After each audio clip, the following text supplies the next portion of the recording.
Welcome back to the channel. Tune in or ghost out. Man, it actually feels very therapeutic to say that. Since I've been gone for about a week now, I've been itching to come back and make a video. I apologize for the hiatus, but I got some food poisoning and had to recover. It was from some pizza and it was definitely my fault. It sat out, but it was a long night. I shouldn't have ate it, but I did. But since I've been gone, a lot of the things that I started this YouTube channel about are rearing their ugly head once again. Since I was gone this past week, the economy has definitely taken another sour turn. And trust me, while I don't talk a lot about what I invest in personally, I definitely felt the effects of what happened. While I give updates about the market on this channel, I myself don't really try to predict the market. That's kind of a lie. I don't tell you when the market is going to crash. I do point out the fact that we have a lot of signs that a crash is coming. The rising layoffs and job losses, the increased defaulting on credits and loans, and just the skyrocketing rate of foreclosures happening. This just points to an economy of bad spenders and bad economics. But will I predict when it will crash? No, that's a game that most people lose at and will either lose a bunch of money in terms of what they could gain or lose a bunch of money in terms of what they could have kept. The winners of crashes don't predict for the crash. They make sure they're positioned to be flexible if a crash happens. I don't know, that's just how I view it. If you're always trying to predict a crash, you're bound to just miss a lot of opportunity. Just like a lot of things, it's a ever-evolving landscape that you have to keep track of. Taking this into account, what happened last week in the stock market kind of showed how much of a bubble we're in. I know that word gets thrown around, and I've been pretty reluctant myself to call it that because I don't necessarily think that that's the biggest thing plaguing our market currently, but the AI bubble that everyone's talking about basically fuels into the actual problem that we have at our hands. So as we started the week off, it was pretty average. It wasn't in a good spot, but it really wasn't bad. Most people were just trying to hold steady till Wednesday because on Wednesday of last week, we got Nvidia's earnings. And this is kind of where the bullshit starts. If you are in the market, you definitely saw the downturn it took after Wednesday of last week. After Nvidia released their earnings and people found some fishy things in the earnings that they didn't like. What started off as hype because Nvidia beat earnings quickly turned into fear because certain parts of Nvidia's earnings sheets did not look as good as people expected. I think they performed like 22% better than last quarter, but even with earnings that were knocked out of the park, people saw things like their accounts receivable ballooning and a slowdown in their gaming and automotive sector that made people hesitant and led to $1 trillion in swing trading in like 50 hours or something. And that's not really what bothered me. When there's a lot of fear in the market, obviously people are gonna be skeptical. Even good earnings can't boost morale if it's not followed up by something else. So while the downturn after earnings was a surprise, it wasn't a shock. And it didn't really highlight the major problem for me, which is private equity. Nvidia having good earnings means that the revenue and the payment that they're getting is strong. So while the circular trade conversation is a real thing, it's not showing its issues right away. But something that lurks in the shadows and that worries me heavily is funding and how people are continuing to keep this flame going. And you know what screams we're running out of money, please give us money? Elon Musk teaming up with Jensen Huang to talk at the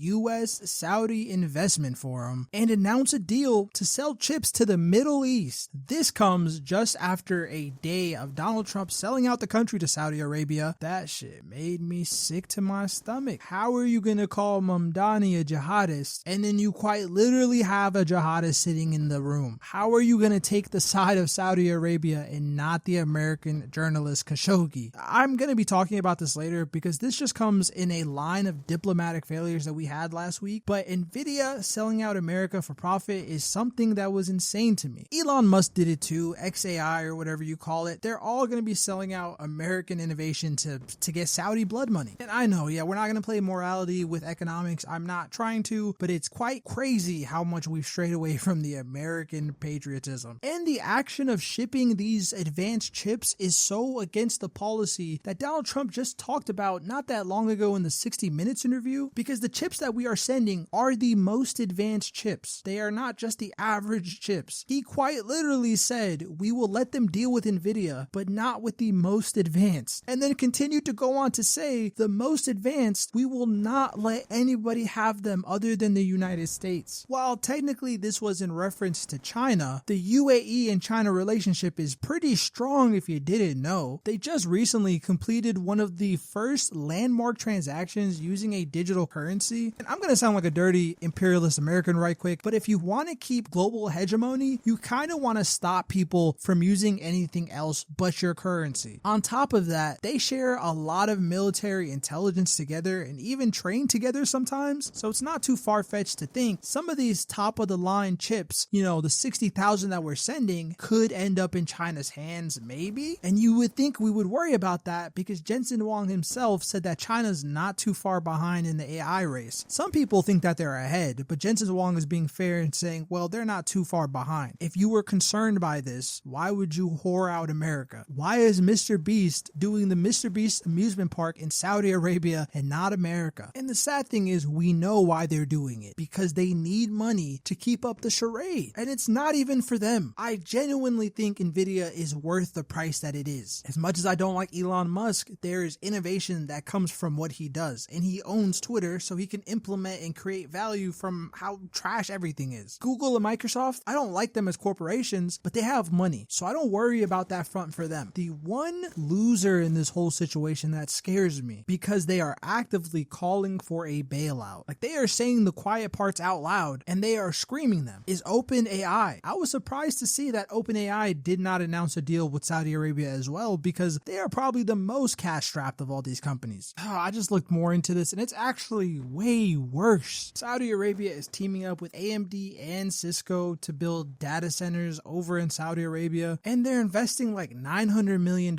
into a Hollywood AI company, and they're all backing this up with OpenAI models, and it's just a big money laundering scheme that brings you more Sora generation. And what's going to come with that Sora generation? It's going to have more American businesses in the Middle East. We're going to encroach and start more problems, just like we've been starting. Many people forget that we're still in active war with Iran. It didn't just stop after we bombed them. And as we expand these data centers, we're going to want to make more deals. Hey, Qatar, let's put one over there. We already allowed Qatar to build an Air Force facility in Idaho, all for some investment. Think of the Statue of Liberty every time we get a donation. Just on our knees, waiting for the next donation. And how do we keep track of those donations? No clue, because there's no commitments or deals actually signed. They're just conversations and words said. And this export of business does not only happen through business, but culture as well. Not too long ago, there was a comedy festival hosted in Riyadh where some of the top American comedians got paid by the Saudi government to perform and do specials there.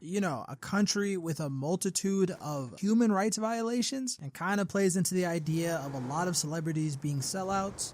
That's actually the sad thing that happened, is that the word sellout lost its meaning and its weight behind it. It used to mean something to stand up for values or stand up for your country, but with how far gone everything is, it's just a race to the bottom, and people are taking checks no matter the cost. And as we continue to export our culture and our business and bleed the actual land dry, they'll just leave. The people with the money don't have to stay here once America becomes just one big data center. They will pick up their stuff and they'll move. They'll move to Tel Aviv. They'll move to Riyadh. They'll move to Dubai. But they're certainly not going to stay here as the quality of life decreases. This stock sell-off, this Bitcoin sell-off, this asking for money from Saudi Arabia, all the bearish signs we have sweeping through the market right now, and the government holding back job reports just kind of paints the situation that we're in. The situation is dire. There's a lot of money that's going to be pumped in the system to make things go a little bit longer, but what's going to come with that? How long can a system of credit prop up a system of credit? The bill will be due. Somebody will eventually have to pay up. And I think by the time we realize it's us, America will be in a worse state than it's currently in. The things we saw last week were directly out of a horror movie. If any other president was this kind to the Saudi prince, they would be labeled terrorist sympathizers. But instead, we all just shrugged it off. It was just another weird thing that's happening. We had the American president defend the murder of an American journalist. They cut this guy up with a saw, and they have the voice recordings to confirm that it wasn't an accident that the prince didn't know about. But again, the American problem shows itself in ways you can never imagine, and this really seems like some twisted, perverted punishment for our past and the errors of the Bush administration and all the administrations before him. We lost our nation somewhere along the way, and the AI bubble is not necessarily a bubble, but more accurately a giant stain. It shows how far America will go for the love of money and innovation, even at the cost of having a spine. While this was always an illusion, we used to stand for something more than just a dollar. And as the dollar loses value, that seems to be the only thing thing we care about. This is the conclusion I get to whenever I think about economics in America. It's a constant cycle of taxpayers having to fund reckless spending by the bankers, and when you take into consideration that this is the system working as intended, you have to wonder, what can you do to mitigate the risk or the damage it has on your life? And I think when you view it like that, your paths to success become a lot more obvious. I told you in the beginning of the video, I don't plan for the crash, meaning I don't have an exact date when I think everything is going to fall off or even an exact month. My outlook of the market changes as the market progresses. With that in mind though, my skepticism does definitely dictate what I do. I have been bearish on the market since about August, and after they confirmed that we weren't getting a September jobs report, I already started making changes that I think were long overdue. The first change that I made was based purely off what Warren Buffett was doing. Even before October and all the uncertainty happened, Warren Buffett has been stacking cash for some reason, and he's actually been winning by not being involved in all the crashes that have happened, because while last week was probably the worst that we've seen, it's been stagnant if not regressive since like October 24th. So I've backed off on some positions and held more cash. This has already paid off. When things dip, you're liquid for better buying opportunities. This doesn't necessarily have to be the case for anybody, but I just don't have it like that, so I do have to play with a limited amount of money, and that usually means being smart by how I move that around. I had a lot of weaker positions, mainly in the rare earth sector, that I was waiting for them to bloom, but nothing really ever happened. While I do think that that field has a lot of promise, we're not at the stage of being able to refine our own rare earths, and with that sector, you're really just waiting for the government to give whatever company a contract or deal, which you don't know unless you have insider information, and I personally don't like having to wait and just be on edge for that. Liquidating some positions gives me capital to move into better positions. This is a no-brainer, and it's really up to you on how confident you are in the trades that you're making. The next major thing I think everybody should already be doing, since we've seen the consequences in real time several times, is backing off margins or leverage. I personally don't trust myself enough to play with leverage, so I've never indulged in this, but with the rise of casino trading, people using the house's money to make investments and just hoping that they hit it big, this has plagued the market, and I think it's why we're seeing such big downturns when things go sour, especially when it comes to Bitcoin, where you have people getting liquidated on their longs every day because you're seeing Bitcoin drop maybe 10% a day. But as far as stocks are, unless you are confident and know what you're doing, margins are a trap. And it's not because you necessarily aren't making good trades, but when Nvidia has $1 trillion worth of swing off of good earnings, then that's a completely unpredictable landscape, and you shouldn't be trying to play Houdini. Unless you have the money to cover the losses, don't play with the house's money. It never really ends well. Another thing that I've started doing that you don't have to do, but I think it is smart, and they are probably the most promising company. This is not financial advice, but I've started taking a larger stake in Google. While the AI bubble is definitely a thing, but it's not the bubble mechanics that scare me. We're still not in dot-com bubble territory, but private equity and defaults are a different topic. When it comes to Google, they're one of the richest companies in the world, and that's why Microsoft and Google are a little bit better positioned to handle this stuff. They actually have capital to burn. Obviously, this is true for Nvidia as well, but Google just released Gemini 3. It's doing better than OpenAI's model, and while it's more costly to run Gemini 3 at the moment, I only think Google is going to make this cheaper and edge out OpenAI in this race. I could be completely wrong, but I have faith in Google. And if Google succeeds, they have just such a larger ecosystem to implement this stuff into. They already own Google, they already own YouTube, and a multitude of other companies where their AI can be integrated and monetized, I think, better than OpenAI ever could. But I am super anti-Altman, so,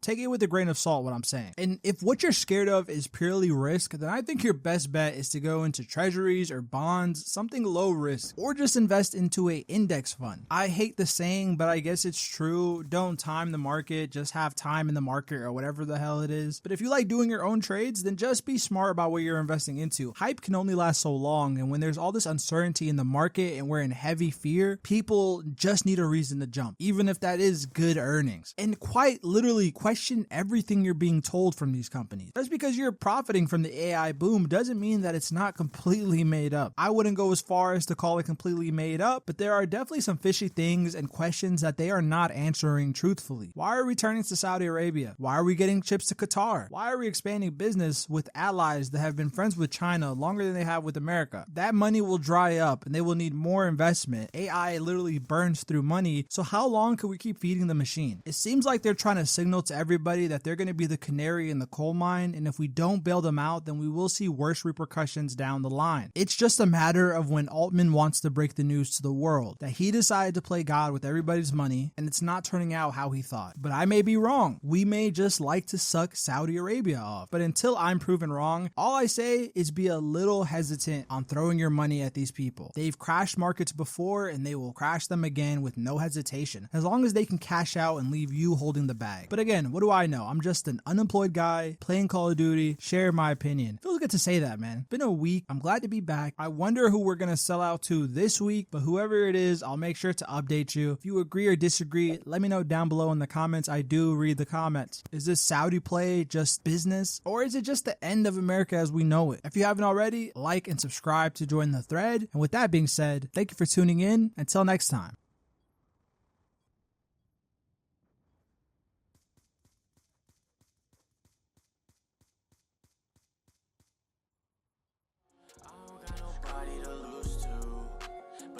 Watching me like YouTube. And talk, you give a fuck about the who's who.